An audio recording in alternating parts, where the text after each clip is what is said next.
प्रदेश सरकार के advisor retired IAS Shri Awanish Awasthi जी,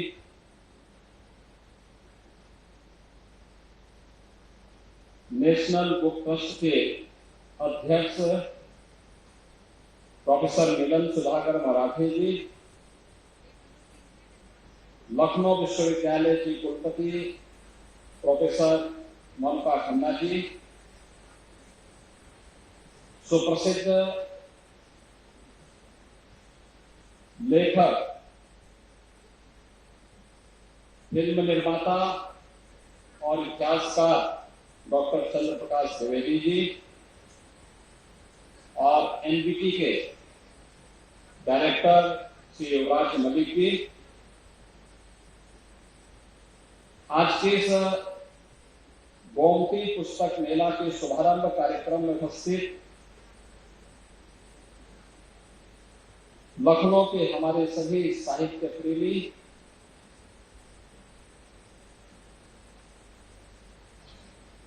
विभिन्न विद्यालयों के सभी उत्साही बच्चे और उपस्थित बहनों और भाइयों, मैं सबसे पहले नेशनल बुक ट्रस्ट, लखनऊ विश्वविद्यालय और सभी शिक्षाविदों, साहित्यकारों, लेखकों और इस पूरी परंपरा को एक नई गति देने वाले सभी महानुभावों का गोमती पुस्तक मेले के चतुर्थ संस्करण के लिए हृदय से अभिनंदन करते हुए इस पूरे कार्यक्रम के प्रति अपनी शुभकामनाएं देता हूं। अगले 9 दिनों तक हमें लखनऊ विश्वविद्यालय में पुस्तक मेला और इस पुस्तक मेले में आने वाले पुस्तक प्रेमियों के महाकुंभ को देखने का अवसर प्राप्त होगा और मैं तो चाहता हूं कि इस अवसर पर लखनऊ विश्वविद्यालय में जो छात्र हैं, 20,000 छात्र हैं, 20,000 छात्र में हर छात्र कम से कम एक पुस्तक तो जरूर यहां से खरीद करके ले देगा। कैसे ही पुस्तक हो, याद रखना, भारतीय मनीषा की जो अवधारणा है ज्ञान की, वो बहुत विराट है।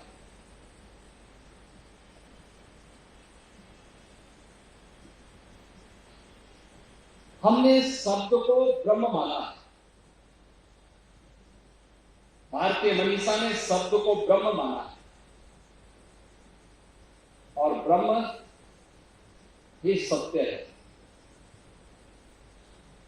यह भी हमने माना है।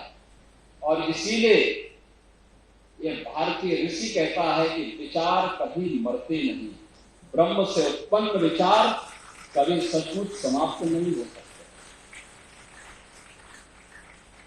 हमारा सबसे सही साथी कोई है तो वह है अच्छी पुस्तकें।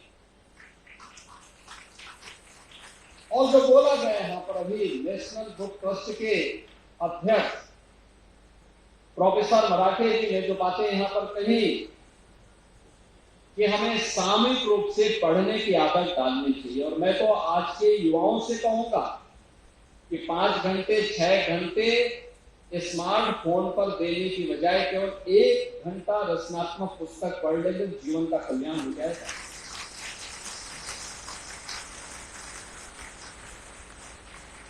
भारत के वैदिक परंपरा से जुड़े हुए ऋषियों की अमर गाथा हमें वेदों, उपनिषदों में देखने को मिलती है। ऐसे ही एक ऋषि हुए ब्रह्मवेत्ता ऋषि याज्ञवल्क्य। उनके बारे में कहा जाता है कि वह वैदिक जनक राज की सभा के रथों में से और ब्रह्म पर उनके विचारों से राजा जनक भी अभिभूत होते थे, उनके साथ आत्म साक्षात्कार करते थे। उन्होंने आत्मज्ञान से संबंधित अपने उस महत्वपूर्ण ज्ञान से समाज को लाभान्वित किया। लेकिन एक समय ऐसा आया जब उनको लगा कि अब मुझे अपने आप को ब्रह्म चिंतन में ही पूरी तरह समर्पित कर देना।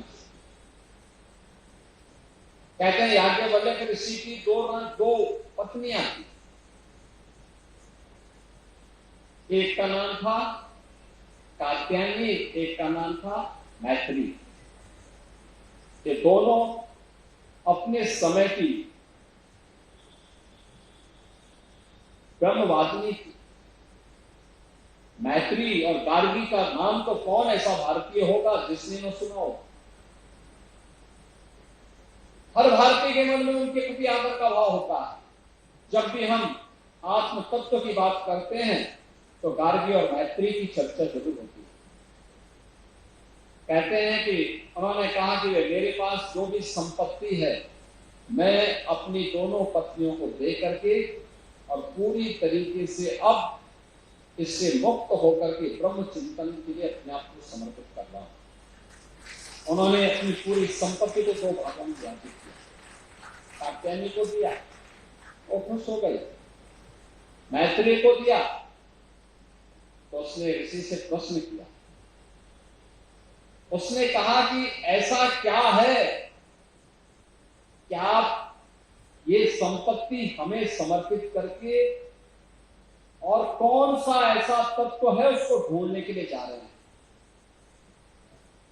तो ऋषि ने उसको समझाया कि संपत्ति मैं इसलिए दे रहा हूं तुम्हें कहीं मांगना ना पड़े, कुछ ना करना पड़े, तुम आराम से अपना आगे का जीवन गुजर बसर कर सको, इसलिए इसको लेकर। उसने कहा नहीं, बहुत अच्छा उनका वो आता है। मैत्रेय कहती है ये ना हम ना नृता श्याम कि महम तेल कुर्याम, यानी जिस वस्तु से मैं अमर न हो सकूं उसे लेकर के मैं क्या करूं। यानी जिस वस्तु से मैं अमर न हो सकूं उसको लेकर के मैं क्या करूं।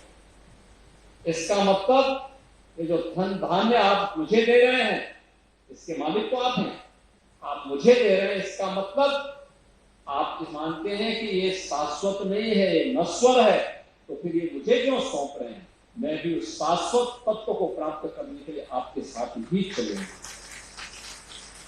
और वह शाश्वत चिंतन कोई दे सकता है, हमारी पुस्तकें दे सकती है, पुस्तकें दे सकती है।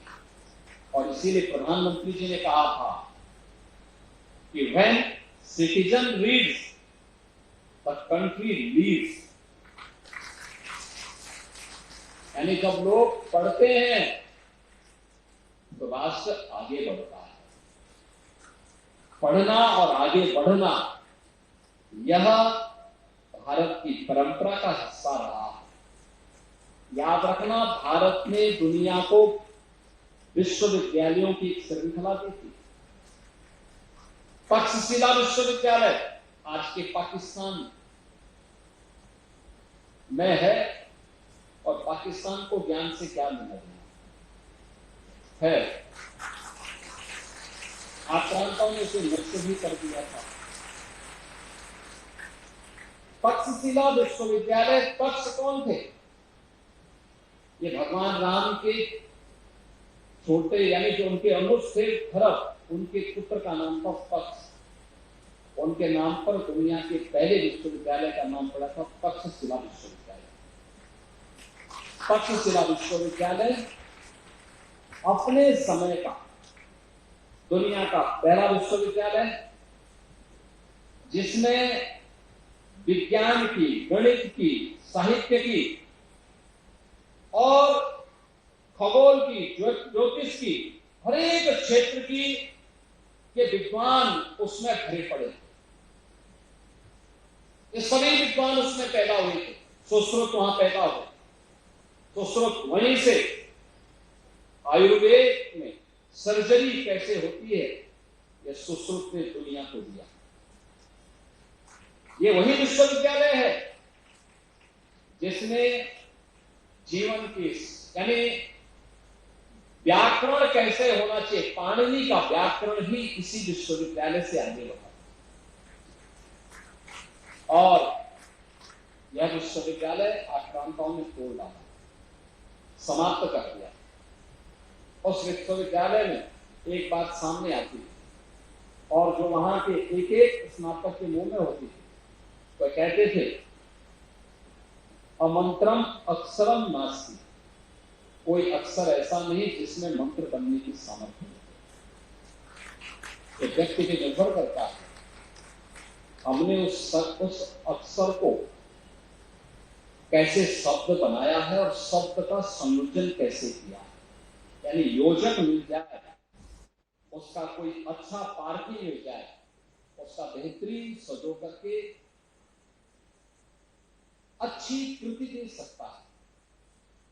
आज के समय में हमारे सामने जो सबसे बड़ी चैलेंज है वह चैलेंज इसी बात की है,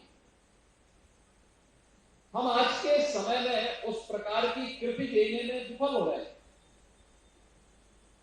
जो लोगों को अपनी तरफ आकर्षित कर सके। इस पर लेखन, इस पर आत्ममंथन, इस पर चिंतन की प्रक्रिया को फिर से आगे बढ़ाना पड़ेगा, मजबूती से आगे बढ़ाना पड़ेगा। हमारे शिक्षण केंद्रों को, हमारे धार्मिक केंद्रों को इसका आधार बनना पड़ेगा। उसके लिए अपने आप को तैयार करना पड़ेगा। और मैं इस बात को कह सकता हूं, अच्छी पुस्तक हमेशा योग के मार्गदर्शक के रूप में सदैव आपका पथ प्रदर्शक बन करके आपके जीवन को आगे बढ़ाने में ही सहायक है। मौलिक कृति पर हमारा विचार होना चाहिए, चिंतन होना चाहिए, और उस मौलिक कृति के लिए हमारा जो भी प्रयास होगा वह हमें यशस्वी बनाएगा। हम महर्षि वाल्मीकि का स्मरण क्यों करते हैं? क्योंकि महर्षि वाल्मीकि ने मौलिक कृति रामायण महाकाव्य के रूप में हम सबको देते। वैदिक संस्कृत ये व्याकरण निष्ठ था, थोड़ा आम जन की भाषा से अलग होकर के कठिन संस्कृत भाषा का उसने इस्तेमाल किया। लेकिन लोक भाषा में, लौकिक भाषा में व्याकरण को उस लौकिक भाषा में उन्होंने अपना महाकाव्य रामायण का रचा। महर्षि वाल्मीकि ने इतना उपयोगी हो गया, दुनिया के अंदर जितने भी भगवान राम पर साहित्य रचा गया उसकी आधारशिला कोई बनी तो महर्षि वाल्मीकि का रामायण बन गया। आदि महाकाव्य रामायण बन गया। तुलसीदास जी क्यों हमेशा के लिए अजरअमर हो गए?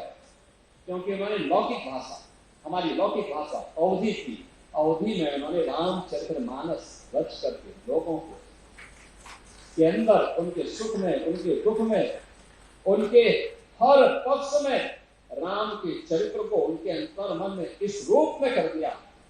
आप देखते होंगे इस पितृपक्ष के साथ ही प्रारंभ हो चुके रामलीलाओं का आयोजन अगले 2-3 महीने तक गांव में आयोजन होंगे। गांव के कलाकार इसके साथ जुड़ेंगे। सामाजिक सौहार्द का और राष्ट्रीय एकात्मता का इससे अच्छा उदाहरण और कुछ क्या हो सकता है?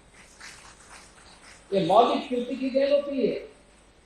ऐसे ही मौलिक कृति जब भी कोई रचता है, लिखता है, तो न केवल कृति अमर होती है बल्कि उसके रचयिता को भी अमर कर देती है, उसको भी अमर कर देती है। और उस मौलिक कृति को हम अच्छी पुस्तकों के ही सानिध्य में आगे बढ़ा सकते हैं। मैं नेशनल बुक ट्रस्ट को इस बात के लिए धन्यवाद दूंगा कि इन्होंने गोमती पुस्तक मेले के इस कार्यक्रम को आदरणीय प्रधानमंत्री जी की प्रेरणा से निरंतरता प्रदान की, लगातार आगे बढ़ा रहे हैं। अभी लखनऊ में है और फिर नवंबर में गोरखपुर में ये लोग आ रहे हैं। गोरखपुर में भी 9 दिनों तक कार्यक्रम चलेगा। मैंने ही उनसे आग्रह किया था गोरखपुर में आने के लिए कि वहां पर भी करेंगे। और मैं फिर कहूंगा इन बच्चों से, स्मार्टफोन टेक्नोलॉजी एक हद तक हमारे लिए सहायक हो सकती है, लेकिन सब कुछ हो नहीं। उस पर कम समय दीजिए, 1 घंटा पर्याप्त है। अगर आप डिजिटल लाइब्रेरी के साथ जुड़ रहे हैं, किसी डिजिटल क्लास के साथ आपको जुड़ना है, वर्चुअल क्लास के साथ जुड़ना है, तो आप उसका इस्तेमाल आधा घंटा 1 घंटा कर लीजिए। बाकी आपके 4 घंटे 5 घंटे बचते हैं, उन घंटों में से 1 घंटा अच्छी पुस्तक को, अपने पाठ्यक्रम से इतर किसी अच्छी पुस्तक को अगर आप देखेंगे, आप देखेंगे आपके सर्वांगीण विकास का मार्ग प्रशस्त होगा। और मुझे बहुत अच्छा लगा, यहां पर हजारों पुस्तकें, सैकड़ों प्रकाशक आए हैं, 250 से ऊपर प्रकाशक, लाखों की संख्या में पुस्तकें मौजूद हैं। अगर लखनऊ का हर संस्थान के बच्चे यहां आ जाएं, एक बार देखें, एक एक पुस्तक भी यहां से खरीद करके लेके जाएंगे, तो वह कल्याण भी करेगी, अकल्याण नहीं करेगी। दूसरा, हमने यहाँ पे बच्चों को कुछ पुस्तकें दी हैं। मुझे अच्छा लगा, अभी जब मैं देख रहा था, जब मैं से यहाँ पर कैसे प्रवेश किया, मैंने सबसे पहले बच्चों को पुस्तकें दी, एग्जाम वॉरियर्स। आदरणीय प्रधानमंत्री जी ने पुस्तक स्वयं लिखी और इतनी व्यवहारिक है कि बच्चे अगर उस पुस्तक के एक एक बिंदु को, जो भी टॉकिंग पॉइंट उसमें है, उसका मनन कर ले, उसको अपने प्रकरण में उतार ले, तो किसी भी प्रकार की प्रतियोगी परीक्षाओं की हिचक और उसकी स्वयं की परीक्षाओं की पूरी हिचक उसके मन से दूर हो जाएगी और वह सफलता की नई राह चलता हुआ दिखाई। ये केवल विचार नहीं है, इस विचार को व्यवहार में उतारने का भी कार्य हमें करना होगा। कोई चुनौती आपके सामने चुनौती नहीं बनी। छात्रों के लिए अत्यंत उपयोगी पुस्तक, और मुझे प्रसन्नता है जब मैं यहां पर आया, आंगनबाड़ी कार्यकर्तियों को भी जीवन की सफलता के लिए एग्जाम वॉरियर के साथ और अन्य ऐसी पुस्तकों को यहां पर गठन करने का मुझे सौभाग्य प्राप्त हुआ। और ये महत्वपूर्ण इसलिए है क्योंकि इस कार्यक्रम के ठीक पहले मैंने उत्तर प्रदेश के 10-12 विभागों को मिलाकर के आज से हमने मिशन शक्ति का एक कार्यक्रम प्रारंभ किया। मिशन शक्ति में नारी सुरक्षा, नारी सम्मान और नारी स्वावलंबन की थीम के साथ हम इस कार्यक्रम के 5वें चरण को आगे बढ़ा रहे हैं। और कितना अच्छा संयोग है कि गोमती पुस्तक मेले का यह 4th संस्करण है और मिशन शक्ति का 5वां संस्करण का भी मैं थोड़ी देर पहले लॉन्च करके आया। तो दोनों मिलकर के आगे बढ़ेंगे। तो प्रधानमंत्री जी ने सेवा पखवाड़ा के अवसर पर हम सबको एक नारा दिया कि स्वस्थ नारी सशक्त समाज, यानी नारी स्वस्थ होगी तो समाज स्वयं सशक्त हो जाएगा, समाज सशक्त होगा तो राष्ट्र समर्थ होगा और समर्थ राष्ट्र ही आत्मनिर्भर और विकसित हो सकता है। विकसित भारत के लिए इस प्रक्रिया के साथ हम सबको जोड़ना पड़ेगा। मैं एक बार फिर से इस पुस्तक मेले के लिए नेशनल बुक ट्रस्ट और उनके सभी सहयोगियों को हृदय से बधाई देता हूं और विश्वास करता हूं कि आपका एक प्रयास समाज को एक नई गति देने में निर्णायक भूमिका का निर्वहन करेगा। आप सबके प्रति मेरी मंगलमय शुभकामनाएं हैं। धन्यवाद। जय हिंद। अगर आप ये वीडियो YouTube पर देख रहे हैं तो हमारे चैनल को सब्सक्राइब कर बेल आइकन दबाएं और Facebook पर देख रहे हैं तो हमारे पेज को लाइक करें।